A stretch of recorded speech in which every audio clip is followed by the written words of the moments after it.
يتدبرون القرآن.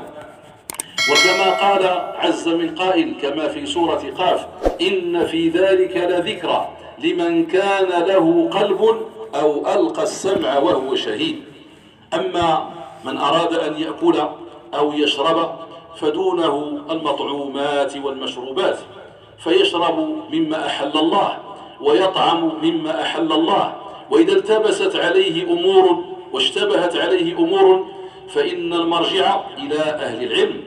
وأهل العلم إنما أوتوا هذه الملكة لا لأنهم متخصصون في طعام أو شراب، وإنما لأنهم متخصصون في فهم كلام الله وفي فهم كلام رسول الله عليه الصلاة والسلام. هل يستوي الذي تربع وجلس لطلب العلم على أيدي العلماء وهو يستمع إلى القرآن يتلى وإلى شرحه وتفسيره وينصت إلى حبر الأمة عبد الله بن عباس ومن هم من تلامذته، ويأخذ هذه الآية بفهمها وبتفسيرها وشرحها مسندة إلى رسول الله عليه الصلاة والسلام، وتربع على أيادي العلماء يدرس كتب الفقه والعقيدة والحديث والسيرة والأصول وغير ذلك من العلوم، ثم يجلس مدة من الزمان 20 سنة 30 سنة وهو يقلب بين صفحات هذه الكتب ويحاول أن يستدل بما صح عن رسول الله عليه الصلاة والسلام. هل يستوي هو ومن يستخدم عقله ويستخدم هواه ويستخدم ما سبقه إليه أقوام زعيمهم أبو جهل لعنه الله؟ لا يستوون.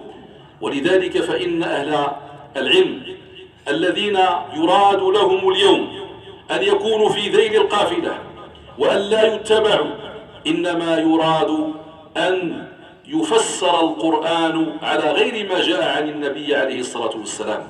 مراد هؤلاء، وهذا من قديم ليس الآن، يعني من عهد أبي جهل وإحنا جايين مع المدارس الكلامية المعتزلة وغيرهم من الفرق الكلامية الذين حاولوا أن يعملوا عقولهم في تفسير آية القرآن. ومنهم الباطنية الذين جعلوا القرآن باطنا لا يعلمه إلا هم، وخرجوا منه من العلوم الردية التي تؤدي إلى غضب الله تبارك وتعالى ما لو تلوت على مسامعكم شيئا منه لن يصل إليه لا الأطباء ولا الكيميائيون ولا الفيزيائيون، وإنما هو من علوم الشياطين، نعوذ بالله منهم ومن كيدهم. إذن العلم فهذا الذي يتلى على مسامع الناس ليس محل جدال أو محل خصام أو محل ما يمكن أن يسمع إلى زيد أو عمرو، لأنه قول فصل وليس هو بالهزل، كلام رب العالمين تبارك وتعالى. إذا الإسراء إخوة الإسلام والإيمان والمعراج كما بينت، وقد تواترت الأحاديث، هذا المتواتر، يعني حتى هذوك اللي كيخدموا العقول ديالهم وتيردوا الأحاديث اللي كيردوها تيقولوا كنردوا الحديث اللي فيه راوي في بعض الطبقات أو راويين لاحتمال أن يكون هناك خطأ. طيب هذا الحديث الإسراء والمعراج راه فيه عدة رواة والمخارج ديالهم الصحابة كثر، أنس وشداد بن أوس وحذيفة بن اليمان وجابر رضي الله عنه ومالك بن صعصعة وغيرهم كثر، وخرج له البخاري وإمام مسلم وغيرهم من الكتب الأخرى كتب الحديث، كلهم تضافروا على إخراج هذه المعجزة وهذه الحادثة. إذا من حيث الإسناد ومن حيث التلقي هذا متواتر، يعني إذا رددنا الإسراء والمعراج نردوا الصلوات الخمس ونردوا كثير من الأحكام من الصيام والزكاة نردوها كلها، وهذا مراد هؤلاء العقلانيين. هذو كيسميوهم العلماء من قديم. أنا لما كنت طالب صغير يعني في التسعينات كنسمعوهم أفراخ المعتزلة، أفراخ ديالهم ولادهم جاءوا لكي يقولوا للناس اتبعوا عقولكم، كل واحد يتبع العقل دياله، لا تتبعوا العلماء.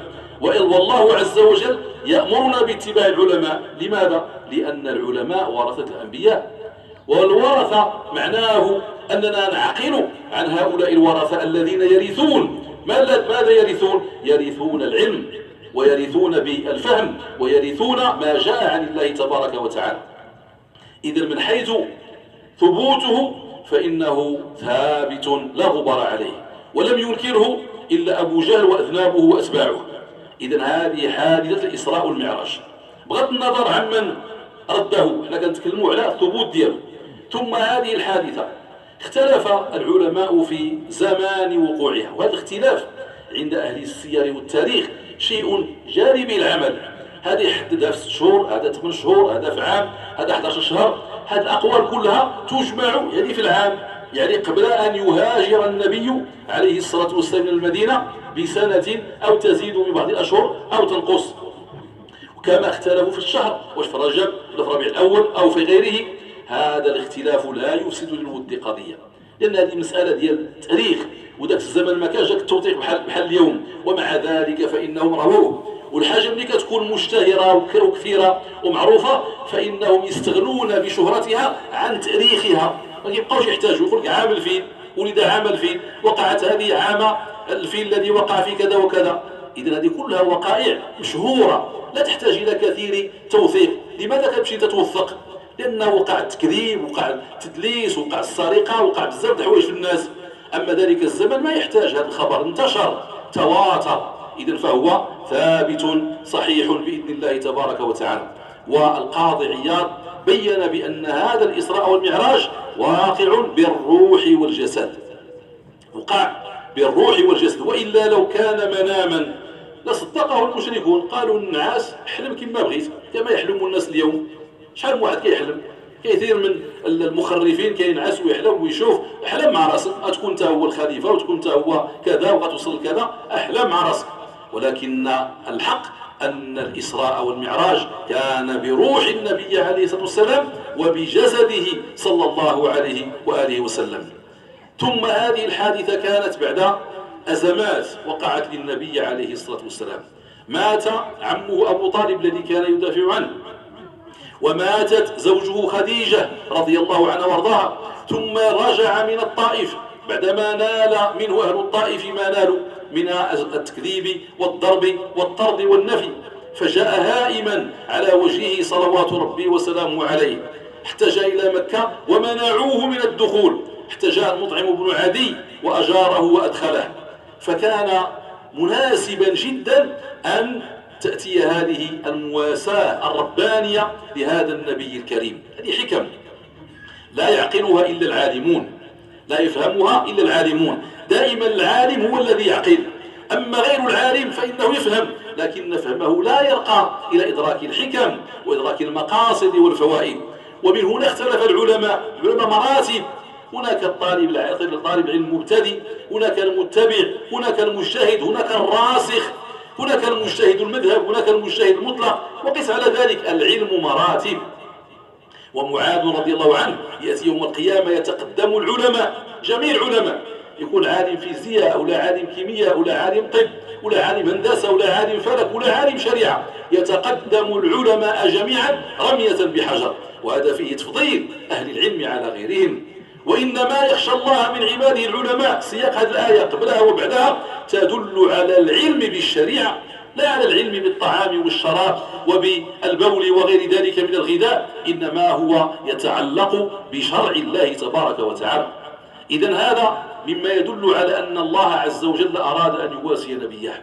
فبينما هو في الحطيم أو في بيته أي في بيت أم هانئ أو في بيت بعض أقاربه، وكان معه عمه حمزة وجعفر نائمين بجواره ولم يشعرا به حين أتاه جبريل، فأخذه جبريل عليه السلام ومعه ملك آخر، قال فشق صدري. إذن هذا الشق عملية جراحية، شق صدره وأخرج قلبه، ما احتاجوا لا بنج ولا غيره من الأمور التي يفعلها الناس. يعني لو كان هذا الكلام ديال العملية الجراحية طرح قديما على أبي جهل لكذب، يقول هذا ما كاينش. لكن اليوم الناس يصدقون لأن عقولهم تحتاج الحاجة المادية. تشوف حاجة مادية شوفها بالمجهر تتأكد منها. حينما نتحدث عن الماء طهور لا ينجسه شيء، ويجي واحد اللي هو تتعاطى علم الفيزياء والكيمياء يقول لا النجاسة كاينة، نقول النجاسة، هذه النجاسة لم ينفيها الشارع أيها الغبي، وإنما الشارع أراد أن يرفع الحرج عن هذه الأمة. جيء إلى النبي عليه الصلاة والسلام وقيل له إن بئر بضاعة يلقى فيها الجيف وما إلى ذلك من النجاسات والأزبال والأوساخ. قال أفنتوضأ من هذا الماء؟ واش نتوضأ منه نستعملوه؟ قال عليه الصلاة والسلام الماء طهور لا ينجسه شيء. إذا المقصود هنا أنه مهما رأيت النجاسة تكون في الماء الكثير فإن هذه النجاسة إذا لم تغير أوصاف الماء لا من حيث لونه أو طعمه أو ريحه فإن الماء باق على أصله، ولو وجدت فيه البكتيريا والجراثيم والشيء كاع اللي كيتكلموا فيه هاد المتنطعون. التنطع والتشدد الذي أوصل الناس إلى أن يجعلوا أنفسهم هم الذين يريدون أن يحلوا ما حرم الله أو يحرموا ما أحل الله. وهذه المسألة قديما لما كنا في أوروبا طلبة كان جاء واحد الورقة من عند واحد الناس هاد الفيزيائيين والكيميائيين خرجوا لنا واحد الورقة طويلة وعريضة أوقعوا الناس في الحرج، فيها أرقام فيما شفتوا هذا الرقم شي منتوج حرام، فصار الناس في حيص بيص، حرموا الزبد حرموا الجبن حرموا مطعومات كثيرة جدا مما اضطرنا شي يقول لكم ماشي في 90 ماشي راه في 91 اضطرنا جلسنا مع كثير من العلماء وكثير من الأطباء والناس اللي كيفهموا في الشريعة فجلسنا وشدينا ديك المواد وحللناها ونظرنا فيها ووجدنا أن هذه المنتوجات ما يكون فيها وليس مقام باش نبين هذه الأمور الفقهية، هذا مقام طلب العلم مقام العلماء، لكن لا بأس نعطيه واحد الإشارة حتى يفهم الناس، لأن الناس خصهم يفهموا. الناس للأسف الشديد لا يتعاطون العلم، هذا هو الإشكال. لما يجي جاهد رويبضة يتبعوه ولو كان ذلك على حساب دينهم وكتاب ربهم وسنة نبيهم عليه الصلاة والسلام. إذا هذا المنتوج إذا أدخل في مجموعة كثيرة من المواد، هذه مادة وأضيفت إلى مجموعة المواد، لنقول الخمر أخذنا قطرة أو قطرتين من الخمر وأضفناها إلى مكونات وخلطناها وطيبناها ثم أنتجنا منتوجا معينا هو كيتباع في السوق، هل يكون هذا حراما؟ علماء الشريعة أفتوا فيه منذ زمان قبل ما يتعرفوا هذا الناس هذو، أفتوا فيه، بل من أقدم كتب الشريعة تكلموا في هذا الخمر وقالوا قولتهم: الخمر إذا تخلل بنفسه أو تخلل بمن يحرم عليه أن يدخر الخمر من المسلم، إذا خلله كتابي مثلا أو ذمي مشرك أو خلله مسلم، ما حكم هذا وحكم هذا؟ تحدث فيه العلماء في الكتب في القرون الأولى قبل ما تجي هاد مجهار ويجي هاد مختبرات وغيرها، وتكلموا عن هذه الأمور كلها، لكن تحتاج من يدرس. نحن اليوم لا ندرس، هذه الكتب العلمية لا ندرسها ولا نبحث في هذه الدواوين الإسلامية الكبيرة. إذا المقصود أن النبي عليه الصلاة والسلام لما أراد ربه أن يواسيه فإنه شق جبريل صدره واستخرج القلب، خرجه بدون عملية جراحية معروفة اليوم، لا بلج ولا غيره، ثم غسله ونظفه وغسله بماء زمزم ثم ملأه إيمانا وحكمة. أليس الله قادر أن يملأه دون هذه العملية؟ نعم، إن الله على كل شيء قدير، لكن أراد أن يبين لنبيه أن هذه الرحلة إنها حقيقية كما وقع له في غار حراء لما جاءه جبريل وغطه أو ضمه إليه ضما شديدا ثم أرسله. علاش؟ ليعلمه أنه في يقظة ليس في منام، أنت في يقظة، أنت حس بأنني أضغط عليك، كذلك ليهيئه لهذه الرحلة، ولأنه سوف يرى من العجائب، فناسب أن ينقى هذا القلب وأن ينظف تنظيفا يليق بلقاء الله تبارك وتعالى، وإلا فإن قلب سيدنا محمد عليه الصلاة والسلام مطهر ومنور صلوات ربي وسلامه عليه، ولكنه تطهير فوق تطهير. وهكذا فإنه أتي بالبراق فركب البراق بعدما تمنع منه وذكره جبريل بأن أكمل الخلق هو الذي سيركبه، فتعرق هذا البراق، وهي دابة دون البغل وفوق الحمار. هذه الدابة تعقل وتسمع وتفهم. هل هذا مما يعقل هؤلاء؟ الآن هما يقول لك حنا هذا العقلاء كيفهموا الكلاب وكيفهموا الحمير، لكن هذا الذي ورد في السنة النبوية يكذبونه ويردونه. فتعرق ثم ركبه، وكان يعني منتهى ما يرمي من حافره منتهى بصره، أي في سرعته وفي عدوه وركضه، إلى أن جاء إلى بيت المقدس. إذا من بيت الله الحرام إلى بيت المقدس، أسأل الله أن يحرره من براثن اليهود والمستعمرين. اللهم حرر بيت المقدس ورده إلى المسلمين بغنيمة وسلام يا رب العالمين. ثم جمع الله له الأنبياء فصلى بهم أجمعين إماما. هذه صلاة حقيقية. الكيف ممنوع.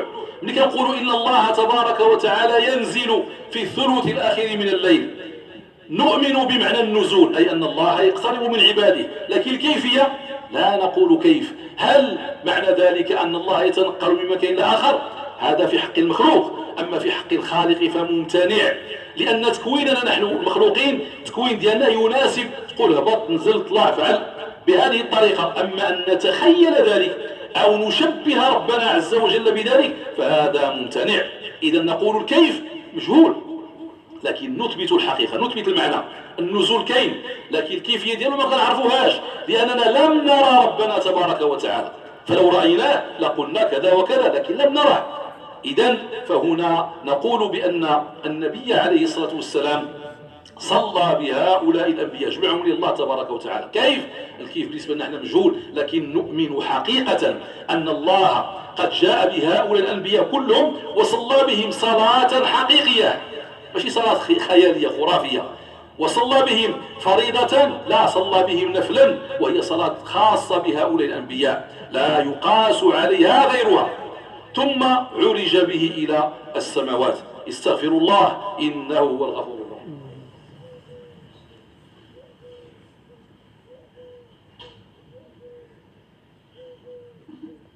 الحمد لله والصلاة والسلام على رسول الله وعلى آله وصحبه ومن والاه. عباد الله اتقوا الله واعلموا أنكم ملاقوه. عرج بالنبي عليه الصلاة والسلام إلى السماء، لم يعرج به بطائرة ولا صاروخ ولا غيره، عرج به كما هو عليه الصلاة والسلام. وهذا من المعجزات. هذه أمور عجيبة وغريبة، لأن العقل لا يصدقها. لماذا المشركون كذبوا؟ لأن عقولهم قاصرة. راه ما كانش كيقصهم الفهم والعقل عندهم، لكن عقولهم قاصرة عن إدراك هذا، لأنهم ماديون، خصهم المسائل المادية يشوفوها يلمسوها كالأصنام يعبدوها. ولذلك هؤلاء العقلانيين كثير من الأحكام ديالهم باطلة. ولعلمكم أن العقلانيين هذول كيخدموا العقول في النصوص خوارج، معتزلة هم خوارج، يكفرون بالكبيرة. إن شاء الله تكون عندنا مسيرة نبين هاد الناس ما هي أصولهم. أصول ديالهم تكفير الأمة. هذا اللي كفر العالم واللي بدع العالم واللي زندق العالم. أما ما عدا العالم فلا يساوي عنده شربة ماء ولا أكلة، لا يساوي عنده شيئا. ما دام العالم هكذا عنده يشوفوا، إذا ما دون العلماء فإنهم لا يساوون عنده شيئا، دهماء كما يقال. إذا عرج بالنبي عليه الصلاة والسلام إلى السماء الأولى فاستأذن، وهكذا جاءت الرواية، استأذن، ونصدق بها ونؤمن بها، ونسأل الله تبارك وتعالى أن يأجرنا على هذه العقيدة التي نموت عليها. لأن نبينا إذا حدثنا فلا نكذبه في شيء، لا في صغيرة ولا كبيرة، ما نكذبوش وما نعترضوش عليه، لأن هذا النبي يخبرنا عن معجزة وقعت نكذبه، قل له هذه خزعبلات، هذا كذب، نعوذ بالله من الخذلان.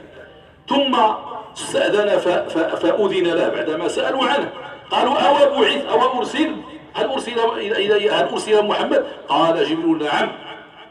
فأذنوا له ودعوا له، ثم لقي آدم عليه السلام، أبونا آدم، وعن يمينه أسودة وعن يساره أسودة، أي مجموعة من المخلوقات. فكان إذا نظر عن يمينه ضحك وابتسم، وإذا نظر عن يساره بكى. فقال له جبريل إن هذا أبوك آدم. فسلم عليه النبي عليه الصلاة والسلام، فرد عليه آدم السلام وقال مرحبا بالنبي الصالح والابن الصالح، ثم دعا له بخير. ثم رقى إلى السماء الثانية، أيضا استفتح وأذن له بعدما سألوا عنه. وهذا الاستفتاح والاستئذان للتدليل على أن الملائكة لا تعلم الغيب، وأن الله تبارك وتعالى لا يطلع على سره أحدا إلا من يرتضى من رسول. إذن فهو أطلع على هذا السر جبريل فقط، وإلى الملائكة الآخرون ما كانوا يعلمون. هذا هو المقصود من هذا، أنهم يقول أو بعث أي لا يعرفون، فهم لا يعلمون الغيب، والله تبارك وتعالى يخبر من شاء ويعمي عن من شاء. في السماء الثانية لقي يحيى وعيسى ابن الخالة، لأن مريم هي أخت أم يحيى التي هي زوج زكريا عليه السلام. فسلم عليهما وسلم عليه وقال مرحبا بالنبي الصالح والأخ الصالح ودعوا له بخير. ثم السماء الثالثة حيث لقي يوسف وأيضا سلم عليه ورحب به ودعا له. ثم وقد أتي شطر الحسن كما أخبر النبي عليه الصلاة والسلام، وكما قال ربنا تبارك وتعالى فلما رأيناه أكبرناه وقطعنا أيديهن وقلنا حاشا لله ما هذا بشر إن هذا إلا ملك كريم. ثم السماء الرابعة فلقي إدريس ولقد رفعناه مكانا عليا، أي السماء الرابعة، فسلم عليه أيضا ورد السلام. ثم السماء الخامسة لقي فيه هارون أخو موسى عليه السلام، كذلك وقع له معه وسلم عليه. وهذا كله يدل على أن السلام ورد السلام في كل وقت أنه مطلوب. ماشي بحال اليوم يقول لك لماذا كل مرة تدخل تسلم، علاش تسلم عليه ونسلم عليك؟ هذا السلام فيه بركة فيه أجر، هذا ذكر. لكن هو هذا الإنسان الذي يرد هذه السنن يقدر يردد أغنية، يردد كلام ديال البشر، يردد أشعار يرددها ولا يمل، لأن قلبه ميت مريض. وأما أهل السنة المؤمن الصالح يردد كلام الله وذكر الله تبارك وتعالى ولا يسأو من ذلك. ثم السماء السادسة حيث لقي موسى عليه الصلاة والسلام، فلما جاوزه محمد عليه الصلاة والسلام بكى، فقيل له لم تبكي؟ قال لأني أنبئت أن فتى من قريش سوف يكون أتباعه أكثر من أتباعي. ثم إلى السماء السابعة حيث لقي إبراهيم عليه السلام وهو مسند ظهره إلى البيت المعمور. هذه العقلاء الناس الفيزياء والكيميائيون العقلاء ديال هذا العصر لن يفهموها. هذا البيت المعمور يقول الشراح الذين يقول الرواه الذين رووا عن النبي عليه الصلاة والسلام لو وقع لجاء موافقا لبيت الله الحرام الكعبة المشرفة. هذا البيت المعمور يطوف حوله الملائكة، يدخله كل يوم 70,000 ملك لا يرجعون، يخرجوا ما يرجعوش، يعني يخلق الله ما يشاء. ما هو دورهم؟ الذكر والتسبيح وتعظيم الله تبارك وتعالى. هذا هو اللي فإذا كان الناس كفروا وجحدوا وألحدوا في هذه الدنيا فإن هناك من عند الله تبارك وتعالى من هم أزكى وأطهر. ولذلك الإنسان ينظر في نفسه كي يأكل ويشرب ويتغوط وينعس ويمرض، ومع ذلك يتبجح ولا يذكر أن هناك مخلوقات طهرها الله تبارك وتعالى ظاهرا وباطنا. فمن أراد أن يرفع من نفسه فعليه أن يكون مثل هؤلاء. ثم دعا له إبراهيم عليه الصلاة والسلام، ثم رقى أي فات السماء السابعة. هذا ما كاينش عندنا العلوم، هذه العلوم ما عندهمش، لا توجد. هذا علم غيبي لا يعلمه إلا الله، لا يتكلم فيه زيد ولا عمر. ولو أردنا أن نجمع إن شاء الله عز وجل سنجمع شيء من المضحكات المبكيات إلى الناس في تفسير القرآن الكريم بالظواهر الكونية. يعني أنا نجيب لكم غير من 90 إني كنت طالب علم فسروها بكذا، السماء والطارق بكذا، بعد 10 سنين لا راه ماشي هذاك هو، هو نجم كوكب آخر، سمحوا لنا راه غلطنا في هذه، هذه واحدة أخرى. فسروا مسألة أخرى بكذا وجاءوا بتفسير آخر ينقض بعضه بعضا مما يضحك الثكلى. الثكلى هي المرأة اللي ماتوا لها الأولاد تضحك إلى شافت هذا المعنى هذا.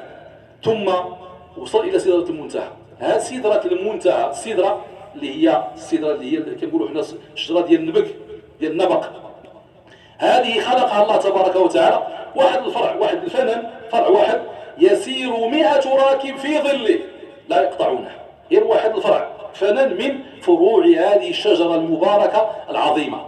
وحبها مثل قلال هجر، يعني في عظمتها حبة وحدة عظيمة، وأوراقها في الشكل ليس في الحجم، في الشكل مثل آذان الفيلة. هذه السدرة لما غشيها من أمر الله ما غشيها صار فيها ألوان وفيها ذهب وفيها لؤلؤ وفيها زبرجد. يقول عليه الصلاة والسلام فلا أدري ما هي، ما قدرش يوصفها من الجمال الذي أضفي عليها من قبل الله تبارك وتعالى. هل هذا يصل إلى العلماء؟ العلماء ديال هذا الفلك والفيزياء يلاه كيتضاربوا إذا خلطنا النحاس مع مثلا مادة من المواد الأخرى ونجات لنا واحد المادة اللي هي طيبة ومزيانة، واش عندها، واش ممكن تكون بعدا ماشي تكون. ثم إذا كانت هل تكون هي مثل الذهب والفضة ولا ما تكونش؟ هذا خلاف عندهم منذ عصور قديمة جدا وغيبقى إلى قيام الساعة مع أفلاطون وسقراط وأبوقراط ولن ينتهوا منه. ولكن الشريعة محكمة فيها المحكمات كنرجعوا لها المتشابهات. فأما الذين في قلوبهم زيغ فيتبعون ما تشابه منه ابتغاء الفتنة وابتغاء تأويله. ابتغاء الفتنة ليفتنوا الناس، وابتغاء التأويل باش هو يفسر داك الشيء اللي بغاه هو. والراسخون في العلم يقولون آمنا به كل من عند ربنا وما يذكر إلا أولو الألباب. ثم لما صعد النبي عليه الصلاة والسلام وقد قال الله تبارك وتعالى إذ يغشى السدرة ما يغشى ما زاغ البصر وما طغى لقد رأى من آيات ربه الكبرى، أي شاف رأى، ماشي حلم ماشي منام، لا رأى أي أبصر بعينه الجارحة عليه الصلاة والسلام. ثم كلمه ربه وفرض عليه 50 صلاة ثم لا زال يراجعه حتى جعلها 5 في الأداء و50 في الأجر والثواب. ونستفيد هنا أيضا أن من أعظم أركان الإسلام بعد التوحيد الصلاة، فلا يضيعها إلا من خاب سعيه، نسأل الله السلامة والعافية. ثم بعد ذلك أخذه جبريل وأدخله الجنة فرأى الجنة ورأى النار. والحديث يطول لكن أقتبس منه اقتباسات ثم أختم إن شاء الله تبارك وتعالى. رأى قصرا عظيما مبنيا من لؤلؤ وتربتها المسك والزعفران. التربة ديالها ماشي التراب اللي عندنا احنا الآن هنا اللي كلاو فلوسو البرلمانيون وغيرهم، لا، تربتها المسك والزعفران، يعني الروائح طيبة تنبعث. وأما جدرانها ذهب لبنة من ذهب ولبنة من فضة. اللهم إنا نسألك الجنة. ثم رأى قصرا ورأى وسمع ضوضاء الحور العين كيتكلموا كيغنيوا كينشدوا، ورأى امرأة تتوضأ فقال من هذه يا جبريل؟ قال إنها لفتى من العرب. قال أنا من العرب ومن هو؟ قال لفتى من قريش. قال أنا من قريش ومن هو؟ فلا زال باحتقال هي لعمر بن الخطاب رضي الله عنه وارضاه. قال فهممت وأن أدخل القصر لأنظر ثم تذكرت غيرتك يا عمر، فبكى عمر شوقا إلى ما حدثه به نبيه عليه الصلاة والسلام. ما كذب، ما قال له هذه خرافة وخزعبلات، بل آمن مباشرة، آمن وصدق وبكى شوقا إلى ما أخبره به. فالذي يكذب بهذا يحرم يوم لا ينفع مال ولا بنون إلا من أتى الله بقلب سليم. ثم رأى النار، رأى أقواما تقرض شفاههم بالمقاريض، الشفاه ديالهم بالمقاريض. فقال من هؤلاء؟ قال خطباء أمتك الذين يقولون ما لا يفعلون. وما أكثرهم يقول ما لا يفعل، يقول السنة ويكذب بها، يقول القرآن ويخالفه، يقول الناس فعلوا ولا يفعل. هؤلاء خطباء أمتك الذين يقولون ما لا يفعلون. ثم رأى أناسا يأكلون النتن والجيف، قال هؤلاء الذين يأكلون لحوم الناس، يأكلون لحوم العلماء، يأكلون لحوم الناس، الغيبة والنميمة. ثم رأى الزنا ورأى العصاة ورأى الفساق ورأى أشياء وأهوالا يحتاج إلى خطبة أخرى. ثم رجع، وفي رجوعه لقي أيضا موسى ولقي أيضا عيسى، وصلى في أماكن ومواضع كالطور وصلى في يثرب أي في المدينة. وأخبره جبريل كما في بعض الروايات أنها مهاجر النبي عليه الصلاة والسلام. الواسية هذه كلها مواساة للنبي عليه الصلاة والسلام. وفي الطريق رأى قافلة عيرا لقريش، شافهم وحفظهم ووصفهم. فلما ذهب إلى مكة وأصبح بدأ يحدث الناس، لم يحدثهم بالمعراج، حدثهم فقط بالإسراء، بدأ غير بالإسراء. قال إنني ذهبت إلى بيت المقدس ورجعت في ليلة واحدة. فكذبه الناس، بل بعض المسلمين ارتد، بعض اللي كان شهدوا إيمانهم ضعيف ارتدوا، قال هذا لا يمكن. ثم جاء أبو جهل وقال إن جمعت